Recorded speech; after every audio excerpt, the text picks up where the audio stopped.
La parábola del sembrador. Lucas 8, versículos del 4 al 15.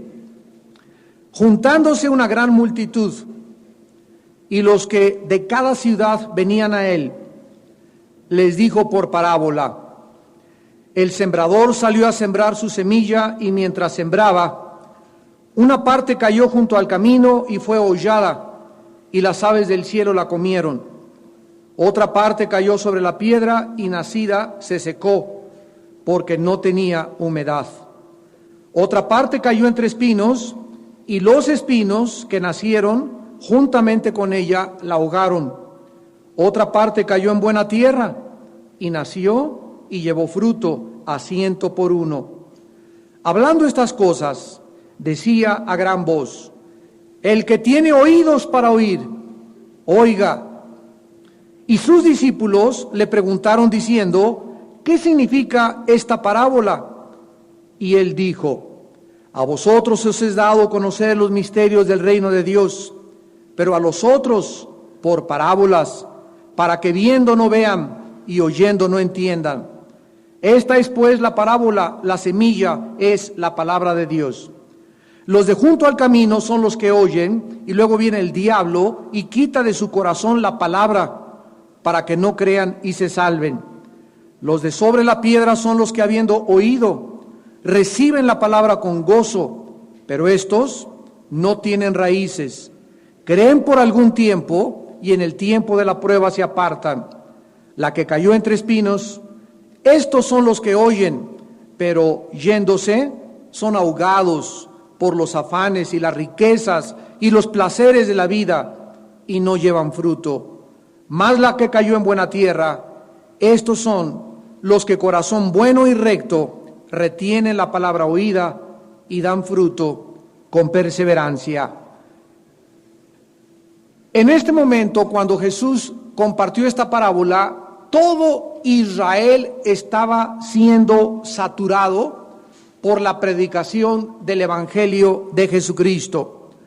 Parecía que después de más de 400 años que habían pasado, en lo que se conoce como el período intertestamentario entre Malaquías y Mateo, entre Malaquías y Juan el Bautista, que fue el último profeta del Antiguo Testamento, Juan el Bautista, todo estaba seco y no había llovido la palabra de Dios, no había habido profetas, y comenzaba por primera vez a sentirse que caía una lluvia del cielo o un avivamiento tomando lugar alrededor.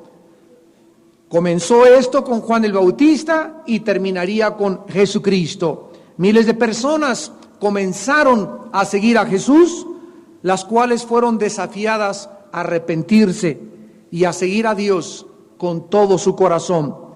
Toda la nación estaba en estos momentos en expectación, porque ese carpintero de Nazaret no solo clamaba ser el Mesías, sino que también sustentaba y apoyaba el mensaje que él traía con grandes demostraciones de poderes maravillosos, milagros y maravillas. Pero Jesús, veamos rápidamente en el Evangelio de Juan, porque es paralelo, Juan capítulo 2,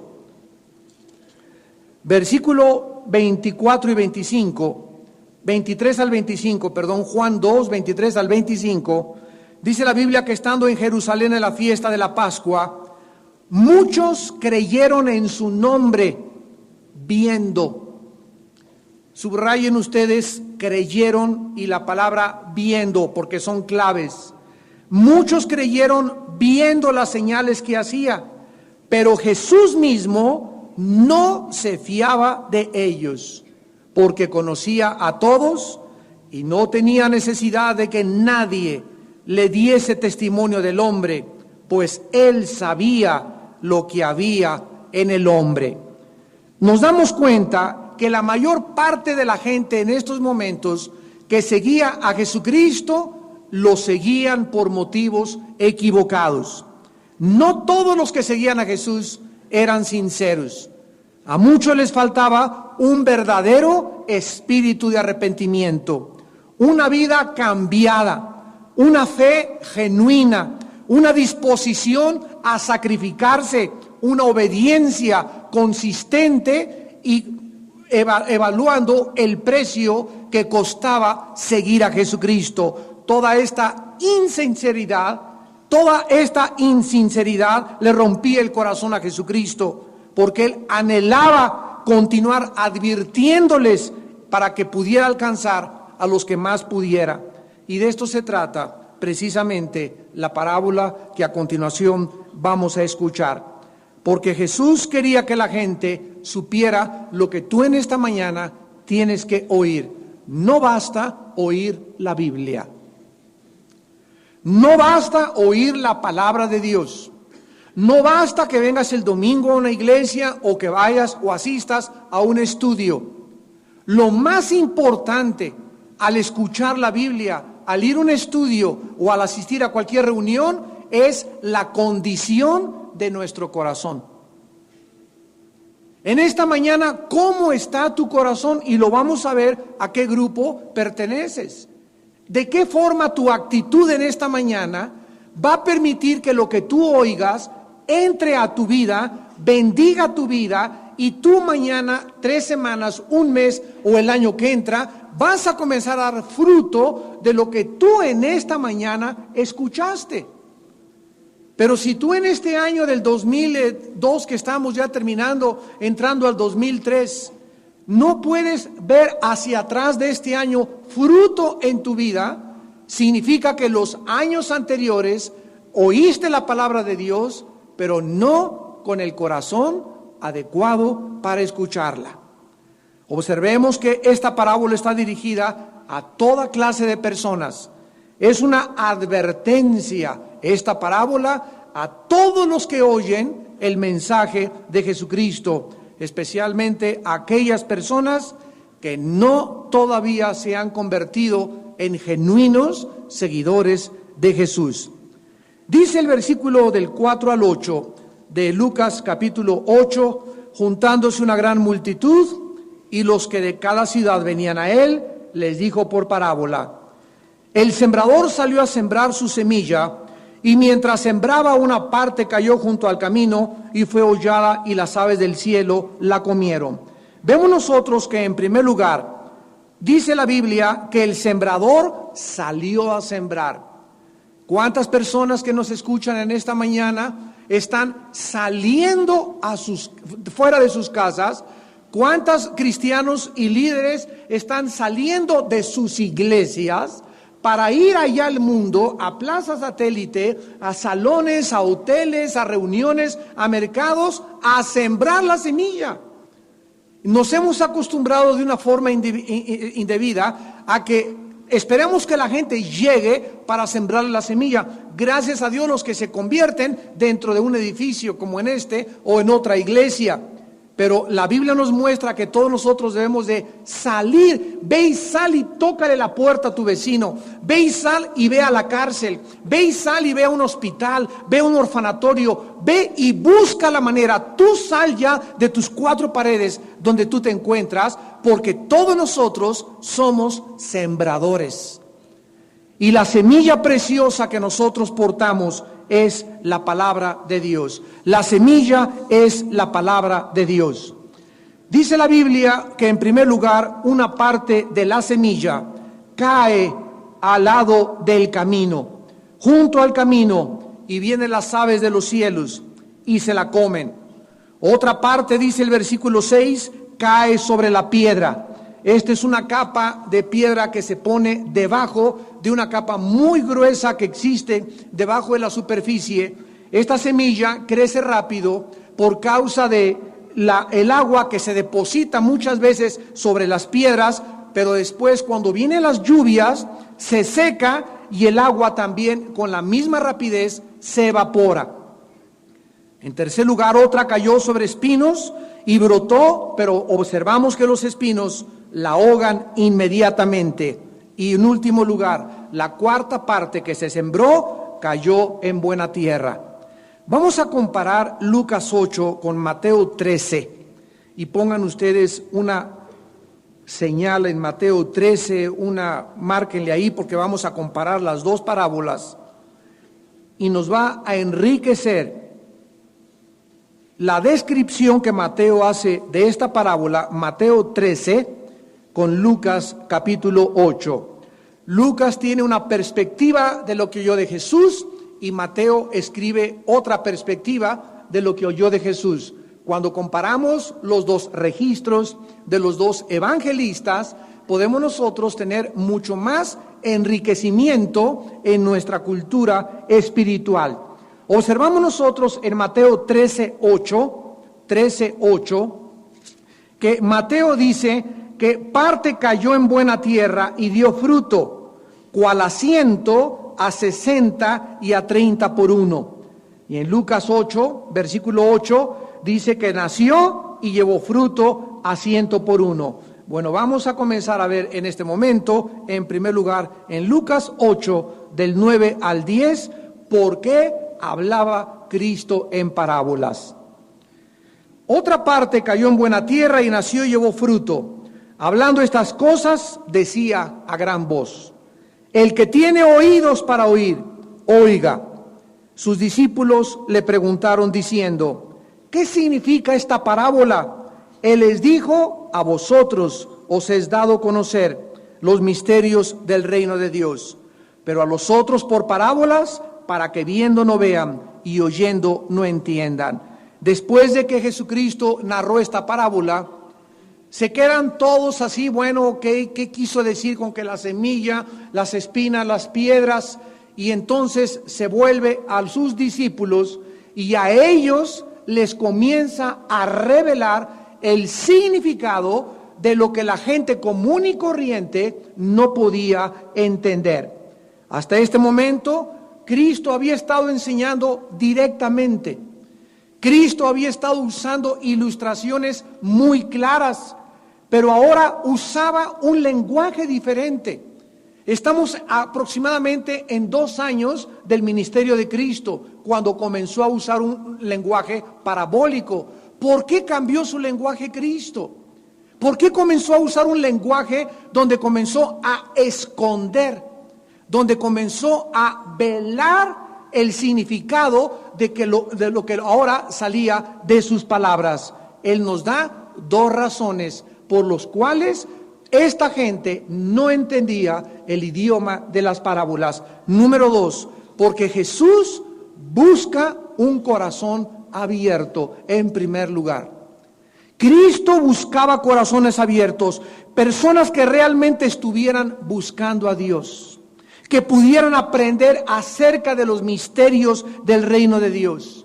Las parábolas requieren de mucha meditación profunda para poder comprender su significado. Las personas que realmente, los cristianos que realmente buscan a Dios, son personas que estudian, investigan, abren su concordancia, tienen un diccionario bíblico, buscan otros comentarios, compran libros, profundizan, preguntan, meditan hasta que el Espíritu Santo, al ver tu perseverancia, al ver tu mente inquisidora, al ver tu espíritu de investigación, Él te abre el entendimiento y el Espíritu Santo nos revela los misterios. Misterio significa cosas veladas, verdades escondidas, no reveladas a la mente natural, mas reveladas por el Espíritu a los que buscan a Dios con todo su corazón. ¿Habrá alguna parábola que tú hace 4 años leas o hayas leído y que ahora ya la entiendas? Porque ahí orando o en las mañanas, memorizándola, guardándola, investigando en tu corazón, de repente dices: ya entendí qué es lo que Jesús quería decir. Mientras tú no tengas una revelación propia de Dios ahí en tu recámara, en el cuarto de tu oración, donde tú te escondes con Dios, mientras no estés teniendo iluminación directamente de Dios, no eres una persona que estás buscando a Dios con todo tu corazón. Dice Deuteronomio 4:29, me encontrarás porque me buscarás con todo tu corazón. El Salmo 14:2 dice: Jehová miró desde los cielos sobre los hijos de los hombres para ver si había algún entendido que buscara a Dios. ¿Quiénes son aquellas personas que buscan a Dios? Los que han entendido. ¿Y qué cosa tenemos que entender? Que debemos de buscarlo. Ustedes saben que el Dios de la Biblia es un Dios que se esconde. Dios hace esto. Está escondido, le gusta esconderse y crees muchas veces, ¿dónde está Dios? Y ahorita lo necesito y parece que no está por ningún lugar y parece que no hay ninguna señal de Él. Y Él es un Dios que se camuflajea, que se esconde de nosotros a propósito. ¿Para qué? Para jugar a las escondidas contigo. ¿Qué cosas son las escondidas de los niños que se esconden y comienzan a buscar? Pues si todos no estuvieran escondidos y estuviéramos así parados, no tendría chiste el juego de las escondidillas. Pero Dios se esconde de nosotros muchas veces deliberado y a propósito para que nosotros emprendamos con diligencia su búsqueda. Esa es nuestra responsabilidad, buscar a Dios con todo nuestro corazón. Dice en Proverbios capítulo 8, versículo 17, yo amo a los que me aman y me hallan, los que temprano me buscan. Que dice la Biblia que cuando es el tiempo de buscar a Dios, en la mañana, temprano, antes de que salga el sol, en la madrugada, desarrolla el hábito, disciplina tu espíritu para levantarte muy temprano. Acuéstate, por favor, acuéstate temprano. Es malísimo ser desvelado y acostarse a las 11, 12 de la noche, 10, 11 de la noche y es muy tarde para acostarte. Trata de acostarte a las 10:30, a las 11 para levantarte a las 5, a las 5:30, a las 6. ¿A qué cosa? A buscar a Dios, a darle tiempo a Dios, a pasar tiempo con la Biblia con Dios, a tener oración con Dios, a buscarlo con todo tu corazón. Dice Mateo 6:33, mas buscad primeramente el reino de Dios y su justicia, y te prometo que todas las cosas que te hacen falta, la colegiatura para tus hijos, el trabajo, la letra de tu coche, quiere bendecir. Dios dice en 2 de Corintios 9 que es poderoso para hacer que en nosotros abunde todas las cosas, para que teniendo en todas las cosas todo lo suficiente, abundemos en buena obra. Él es poderoso para que yo pueda tener siempre y no tenga jamás que decir, me prestas, me prestas, me prestas. Porque queremos, dice la Biblia, que seamos cabeza y no cola, que estés arriba y que no estés abajo. Una señal de maldición en cuanto a las finanzas es cuando alguien pide prestado. Porque o estás mal administrado o no tienes la relación que tú necesitas con Dios, porque las promesas de Dios son joven fui y he envejecido. Salmo 37, y no he visto justo desamparado ni su descendencia que mendigue el pan. Estas son las promesas de un Dios que vive y que es real para nosotros. Pero nosotros tenemos que entender que debemos de buscarlo. Esta es la primera razón por la cual Cristo esconde y la Biblia está en misterios. Y en segundo lugar, porque Jesús velaba, escondía la verdad a las mentes que son cerradas. Las mentes cerradas son personas endurecidas, sin voluntad para considerar los misterios del reino de Dios. Son personas ahí sentadas en las bancas, oyendo la predicación, pero realmente en sus corazones no existe un deseo verdadero ni un interés en obedecer lo que están escuchando. Son personas que en lugar de estudiar después el mensaje, abrir la Biblia, tomar la palabra, se van a sus casas y te lo garantizo que en la noche, si alguien te pregunta, hazme un reporte de la predicación de hoy, no puedes llenar ni siquiera 5 renglones. Son mentes cerradas y endurecidas. Son personas que dice la Biblia, nunca jamás preguntan.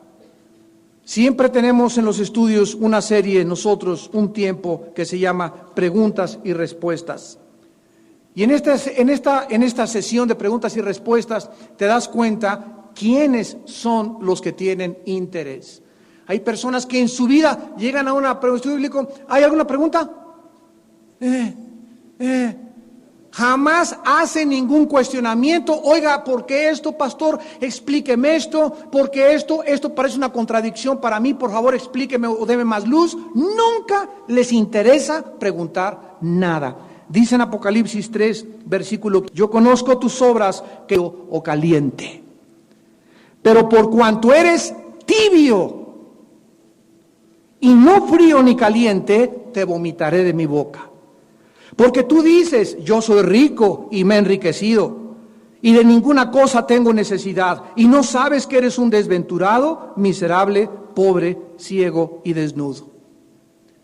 Estas son las personas que jamás podrán entender el lenguaje de Jesucristo. Personas que además, cuando alguien les dice alguna verdad, reaccionan negativamente, agresivamente, hostilmente en cuanto a la exhortación.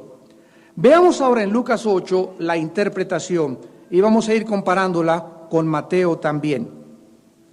Versículos del 11 al 15, Lucas 8. Esta es pues la parábola. La semilla es la palabra de Dios. Una semilla de chabacano, una semilla de una manzana, una semilla de cualquier fruta, tiene dentro un código genético hereditario.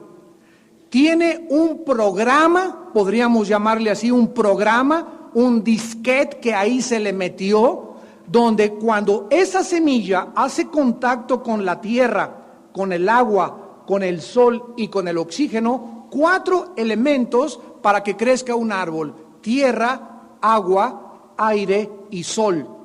Para que cuando haya ese contacto, esa semilla crezca, y esa semilla trae escondido este código genético hereditario, esta programación genética, para que cuando se rompa, produzca uvas.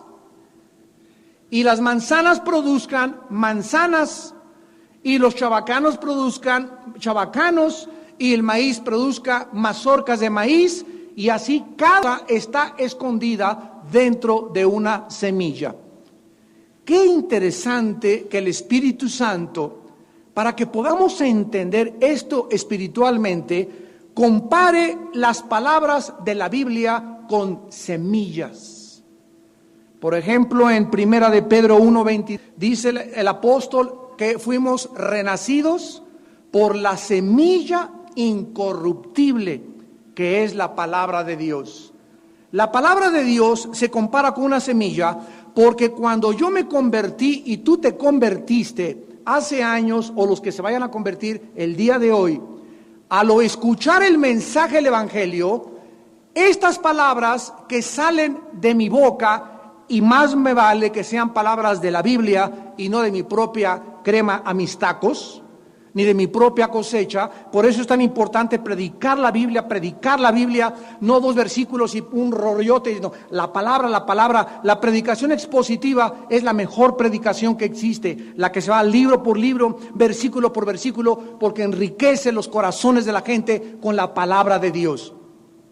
Miren ustedes el ejemplo que les voy a dar, se lo compartí a mi esposa el día de antier. Estaba orando el jueves y estaba memorizándome el capítulo 11 de Hebreos, y Dios me toca el corazón. Y dice así Hebreos 11: por la fe entendemos que el universo fue hecho por la palabra de Dios, de modo que lo que se ve fue hecho de lo que no se veía. Y ahí estuve como 20 minutos con ese versículo: por la fe entendemos. Número 1, Dios me muestra, si tú quieres entender las cosas de las leyes físicas del universo y los hoyos negros y la gravitación y las leyes que puse alrededor tuyo, necesitas la fe. ¿Y qué es la fe? La confianza de que se encuentra la revelación en la Biblia. Y esto es maravilloso porque si comparamos Génesis 2, 1 al 3, que Dios descansó en el 7º día, vemos que la primera ley de la termodinámica y la segunda ley de la termodinámica establecen los principios que se conocen como la entropía. donde absolutamente solamente existe la ley de la conservación y de la desintegración. Nada se está creando, nada se está haciendo nuevo, solamente está cambiando de forma y está evaporándose y cambiando de energía, o de un estado físico a otro estado físico. Y estas leyes están escritas desde Génesis capítulo 2. La primera y la segunda ley de las termodinámicas, que son las leyes que rigen cualquier disciplina científica. Pero ¿qué cosa nos da el entendimiento de que estas cosas de la física que se descubrieron hace 2 o 3 siglos hayan podido ser escritas hace miles de años por Moisés en el libro del Génesis? ¿Qué es lo que nos da la capacidad para entender la fe? Creer que lo que está en la Biblia es más moderno que la ciencia de mañana en la mañana. Regresamos a Hebreos. Por la fe entendemos que el universo fue constituido o fue hecho por la palabra de Dios. De modo que lo que se ve fue hecho de lo que no se veía. Fíjate lo que dice aquí este versículo. Dice el Espíritu Santo que la palabra de Dios fue lo que hizo el universo. De modo que las cosas que no se ven fueron traídas al mundo visible. ¿Qué cosa hizo que las cosas invisibles pudieran venir al mundo visible? La palabra de Dios. Yo le decía a mi esposa, eureka, como decían los griegos, lo he encontrado, ahora entiendo. Cuando nosotros confesamos la palabra de Dios, es la palabra de Dios el poder y el instrumento para que las cosas espirituales y visibles las traigamos al mundo físico visible. Gloria a Dios. Aleluya, Señor. Esto es lo que se llama profetizar. ¿Qué es profetizar? Es ponerme de acuerdo que si Dios me dice, la generación de los justos será bendita, yo digo, Señor, tengo un hijo perdido, tengo una hija perdida, pero tu palabra dice, fíjate lo que tú dices, tu palabra dice que mi generación será bendita, y aunque ahorita mi hijo ande mal y mi hija ande perdido o perdida, tu palabra dice que yo voy a ser bendito en mis generaciones. Cuando tú confiesas eso, estás haciendo que el mundo invisible espiritual sea traído al mundo físico y Dios comience a actuar sobre la vida de tus hijos.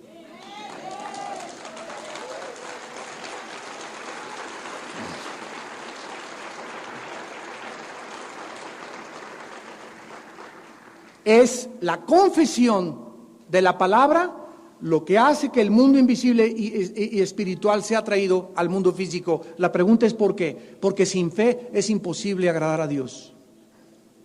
¿Qué es la fe? Es ponerme de acuerdo con Dios que lo que Él dice es verdad. Lo confieso con mis bocas y en el momento en que lo confieso es la fe en acción. Y Dios entra en acción cuando ve fe. Señor, tú me has dicho que no hay justo desamparado ni su descendencia que mendigue el pan, y que tú eres mi pastor y nada me faltará. Al decir tú eso con tu boca y creerlo con tu corazón, traes las cosas invisibles espirituales al mundo físico visible y se hacen y se convierten en una realidad. Señor, tú me has dicho que que tengo un galán de esposo y va a ser el padre de mis hijos y una mujer linda para que sea madre de mis hijos. Lo confieso y te prometo que no salgo con ningún gandalla que no sea cristiano, ni con una chulis que no sea cristiana, y espero a la mujer y a la hombre que tú me tienes para mi vida. Cuando tú haces eso, pones en acción la fe y no sabes el gansito marinela que te manda Dios.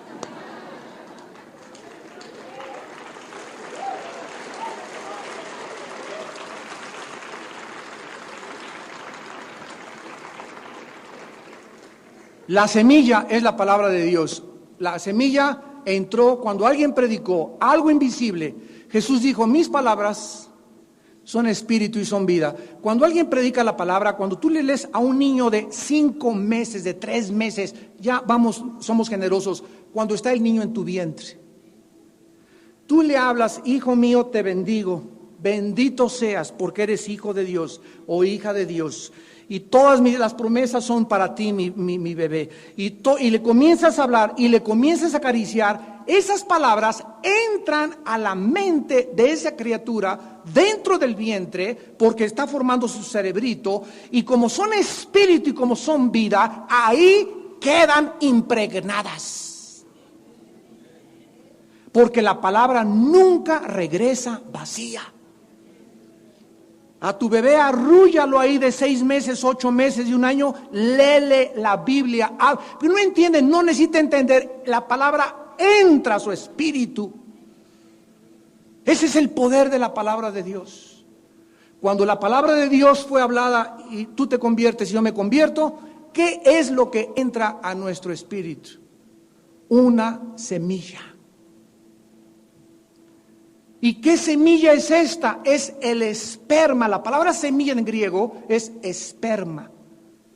¿Qué contiene un espermatozoide de un varón al entrar al óvulo de una mujer, al huevo de una mujer? Contiene los cromosomas suficientes y los cromosomas de la mujer para que juntándose el esperma del hombre con el óvulo de la mujer, venga la fertilización y se produzcan chitas, changos. Eso es lo que te dice tu maestro en la universidad. Dile que a quién se parece su abuelita. Para que se produzcan de acuerdo a la información genética que Dios puso en la semilla de uva, en el esperma de un chango, en el esperma de un camello, en el de un rinoceronte y en el del ser humano. El esperma del ser humano produce seres humanos. Jamás ha existido en la ciencia un cambio de especie a otra especie. Jamás. Ha habido mutaciones entre las mismas especies, pero jamás hay un cambio de una especie a la otra. Nunca en la historia se ha podido registrar este hecho científico. Por eso la teoría de la evolución es el invento y el fraude